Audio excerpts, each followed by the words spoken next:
Morning, সকলে কেমন আছো? আই হোপ প্রত্যেকেই খুব ভালো আছো, আর আমিও ভালো আছি। আমি সুস্মিতা, আমার নতুন আরেকটি ব্লগে তোমাদেরকে জানাচ্ছি অনেক অনেক স্বাগত আর ভালোবাসা। আজকের দিনটা হচ্ছে শুক্রবার, আর ঘড়ি কাটায় এখন সময় হয়েছে 6টা। তবে চলো আজকের ব্লগটা সকাল থেকেই শুরু করছি। সকালের বাসি কাজ থেকে সারাদিন কী কী করি সেটাই আজকে তোমাদের সঙ্গে শেয়ার করব। তো ঘুম থেকে উঠে আমি কিন্তু এখনও বাইরে বেরোইনি, আগেই মশারিটা খুলে নিলাম। আর মাম্মাম যদিও এখনও ঘুমিয়ে রয়েছে, আর বেশ কয়েকদিন ঠান্ডা ঠান্ডা ওয়েদারের পর আজকে দেখছি সকালবেলায় 6টার দিক করে রোদ উঠেছে। বেশ কিছুদিন ধরে আমাদের দিকে যদিও খুব একটা বৃষ্টি হয়নি, তবে ওয়েদারটা একটু মেঘলা মেঘলা ছিল আর ঠান্ডা ঠান্ডাও ছিল, বেশ ভালোই কাটছিল কটা দিন। ভ্যাপসা গরমের পর যদি একটু ঠান্ডা ঠান্ডা ওয়েদার হয় বা বৃষ্টি পড়ে তবে বেশ ভালোই লাগে সেটা, তাই না? তবে আজকে মনে হয় না যে ঠান্ডা ঠান্ডা ওয়েদারটা আর থাকবে, কারণ রোদ বেশ ভালোই উঠেছে আর সকালবেলাতে গরমও পড়েছে। তো যাই হোক, ওয়েদারের কাজ ওয়েদার করুক, আর আমার কাজগুলো আমি শুরু করি তোমাদেরকে সাথে নিয়ে। তো প্রতিদিনের মতো আশা করবো আজকে ব্লগটাও তোমাদের ভালো লাগবে। তো মামাম তো বিছানাতে ঘুমিয়ে রয়েছে, তো ওকে আর কি এপাশ ওপাশ করে আর কি বিছানাটা গুছিয়ে নিলাম। কারণ বেশ টানা কিছুদিন আমি ছুটিতে ছিলাম, জানো তো, বাইরে যেটা যায় ট্রেনিংয়ে, সেখানে আর যায়নি কাজে। তো আজকে যাব, তো সেক্ষেত্রে কাজ করতে হবে, প্লাস রান্নাবান্নাটাও কমপ্লিট করতে হবে। মামামকে রেডি করানো অনেকটা চাপের ব্যাপার। সত্যি কথা বলতে গেলে একটা মেয়ের ঘর সংসার সামলে, বাচ্চা ছোট বাচ্চা যদি থাকে তাকে সামলে, সংসারের সমস্ত দায়িত্ব নিখুঁতভাবে পালন করে বাইরে গিয়ে কাজ করাটা না সত্যি খুবই ডিফিকাল্ট, যদি কোনো হেল্পিং হ্যান্ড না থাকে বা কাজের মাসি না থাকে। কারণ সংসারের A to Z কাজ করতে একটা মেয়ে সারাদিনে কিন্তু অনেকটা হাঁপিয়ে যায়। তারপরেও সে টাইমলি বাইরে গিয়ে কাজ করাটা এবং সেখানে 6 ঘন্টা বা 8 ঘন্টা কাজ করাটা সত্যি কী যে কষ্টকর, যারা করে তারাই জানে। যাদের হেল্পিং হ্যান্ড আছে বাচ্চা দেখাশোনা করার বা ঘরের কাজগুলো করে দেওয়ার, সেক্ষেত্রে হয়তো অনেকটাই স্বস্তি পাওয়া যায়, কিন্তু একার পক্ষে করতে গেলে কিন্তু অনেকটাই কষ্টকর হয়ে যায়। কি বলবো, যখন তখন হার্ট অ্যাটাকের মতো অবস্থা। এই যে আমি একটা টাইম মেনটেন করে কাজ করছি বাইরে, যাচ্ছি আর কি শিখতে বলো বা যাই বলো না কেন, সেখানে আমাকে 6 ঘন্টা থাকতে হচ্ছে, সময় দিতে হচ্ছে। তো এই সংসারের সমস্ত কাজ সামলেই সেই 6 ঘন্টা সময় দিতে গিয়ে না টাইমলি যে 10টার সময় যাওয়া আর বিকেল 5টায় বাড়ি আসা, এসে আবার সংসারের কাজগুলো থাকে, রান্নাবান্না থাকে, সকালের কাজ থাকে, রান্নাবান্না থাকে, মেয়েকে সামলানো থাকে, বরের কি বলবো ডিউটির রান্না থাকে, ও টিফিন থাকে, সমস্ত কিছু নিয়ে আমি বেশ হাঁপিয়ে গেছিলাম। সাথে কিন্তু কি বলবো তোমাদের, অনেকটা অসুস্থ হয়ে পড়েছিলাম। তো যার কারণে বেশ কিছুদিন আমি যেতে পারিনি। তো আজকে ভাবছি আবার যাব, কারণ 3 মাসের ট্রেনিং আমার, তো সেটা আর কি কমপ্লিট করতেই হবে। কাজ পরে করি বা না করি সেটা পরের কথা, বাট যদি শিখে রাখতে পারি। আগে আমি সেলাই শিখেছিলাম টুকিটাকি, যার কারণে মেশিন চালানো বা টুকিটাকি সেলাইগুলো পারি আমি, তবে ব্লাউজ বানানোটা সেভাবে শেখা হয়নি। তো সেটাও শিখতে যাওয়া আর কি, সেটাও। আর বাকি কিছু কাজ রয়েছে, তো সেগুলো শেখার জন্যই যাচ্ছি, এসে যেন পরবর্তীকালে কিছু একটা করতে পারি। তোমাদের দাদাভাই তো আমাকে যেতে বারণই করছে, বলছে যে এত অসুস্থ শরীর নিয়ে যেতে হবে না বা কাজ করতে হবে না, ভীষণই রাগারাগি করছে। কিন্তু আমি ভাবছি যখন একবার ভর্তি হয়ে গেছি তখন কোর্সটা কমপ্লিট করাটাই উচিত, তাই না বলো? তো এই আর কি, কষ্ট করে যাওয়া এই জন্যই। তো প্রচণ্ড সত্যি কষ্ট হচ্ছে। প্রথম বেশ ভালোই লাগছিল, কিন্তু যখন যেদিন থেকে একটা টাইমিংয়ের ব্যাপার হয়ে গেছে, 6 ঘন্টা আমাকে বোঝাতে হচ্ছে, সময় দিতে হচ্ছে, সেদিন থেকে ভীষণই সমস্যা হচ্ছে। সেটা যদি আবার 4 ঘন্টার হতো তাহলে কিন্তু কোনো অসুবিধা ছিল না। যেহেতু আমার ঘরে বাচ্চা আছে, তারপরে সংসারের A to Z দায়িত্ব আমাকে পালন করতে হয়, তো সেক্ষেত্রে আমার জন্য ভীষণ কষ্টকর হয়ে যাচ্ছিল, জানো তো। তো যাই হোক, কী আর করা যাবে, কষ্ট করে হলেও এখন এই কোর্সটা আমাকে কমপ্লিট করতেই হবে। তো এই হয়েছে ব্যাপার। একজন ছেলে কিন্তু পারে ২৪ ঘন্টা বা ২৪ ঘন্টার মধ্যে ১২ ঘন্টা বাইরে কাজ করতে। কিন্তু একটা মেয়ে সেক্ষেত্রে কিন্তু পারে না বাইরে ১২ ঘন্টা বা ৮ ঘন্টা বা ৬ ঘন্টা কাজ করতে। কারণ তাকে সংসারটা সামলাতে হয়। আর একজন ছেলের পক্ষে কী হয়, তাকে সংসারের কোনো দিকই দেখতে হয় না। দেখতে হয় না বলাটা ভুল, মানে সংসারের কাজকর্মগুলো তার থাকে না, বাইরের কাজকর্ম নিয়েই সে ব্যস্ত থাকে, যার কারণে বাইরে তার সময় কাটাতে কিন্তু কোনো অসুবিধা হয় না। তো এই হয়েছে ব্যাপার। এই মানে কাজে গিয়ে আমি ভীষণভাবে এটা রিয়েলাইজ করেছি যে একজন মেয়ের পক্ষে সত্যিই একা সমস্ত দিক সামলানো ভীষণ কষ্টকর।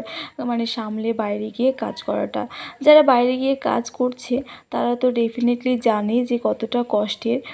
যাদের আমার মতো অবস্থায় কেউ নেই একটু হেল্প করার, তো সেক্ষেত্রে সত্যিই খুবই কষ্টকর। আমি তো মানে কি বলবো তোমাদের, এত গরমের মধ্যে আর পারছিলাম না, বাধ্য হয়ে মানে যাওয়াটা বন্ধ করেছি জানো।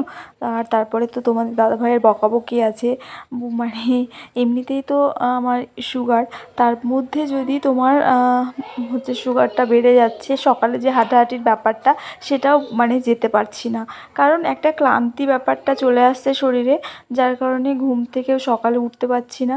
আর সকালে দেরি করে বলতে 6টা 6:30টার মধ্যে ওঠা মানে হচ্ছে তোমার আর হাঁটতে যাওয়াটা মানে হচ্ছে না আমার।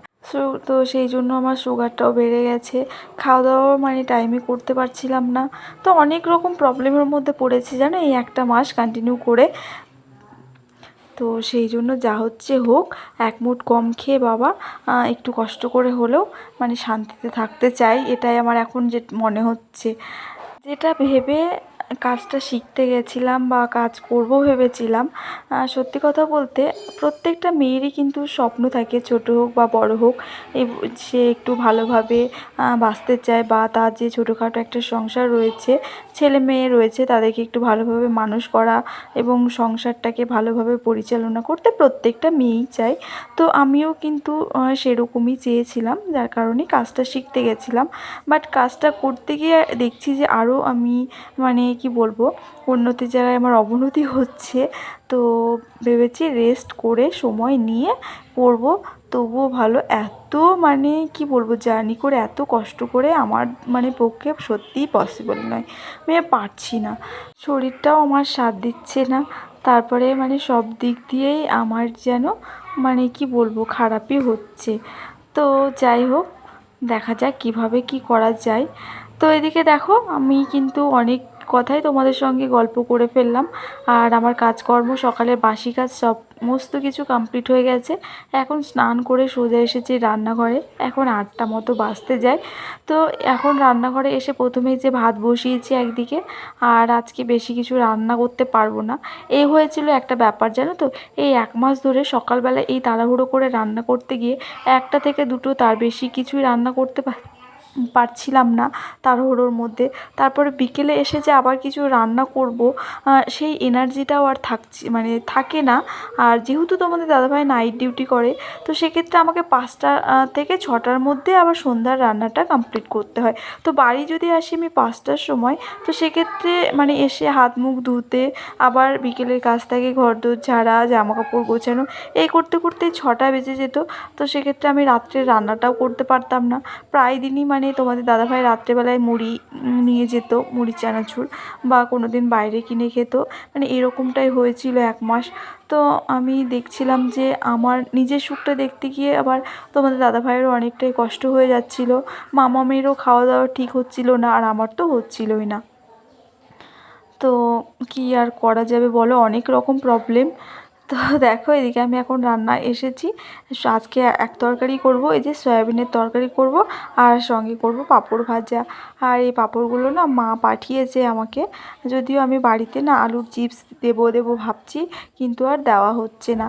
তো এগুলো মা পাঠিয়েছে। আর এই যে কালারিং পাঁপড়টা, এটা আমি কিনে এনেছিলাম বাজার থেকে। আমার মেয়ে আবার মানে কালারের জন্য না ও বেশ খেতে ভালোবাসে, মানে আর কি বলবো, মানে দেখে খেতে যেটা বলে সেটাই আর কি। তো এদিকে পাঁপড়টা ভেজে নিয়েছি, ভাতটা হয়ে গেছে, আর এখন এই যে সয়াবিনের তরকারিটা করব। ব্যাস এই আজকে রান্নাবান্না কমপ্লিট।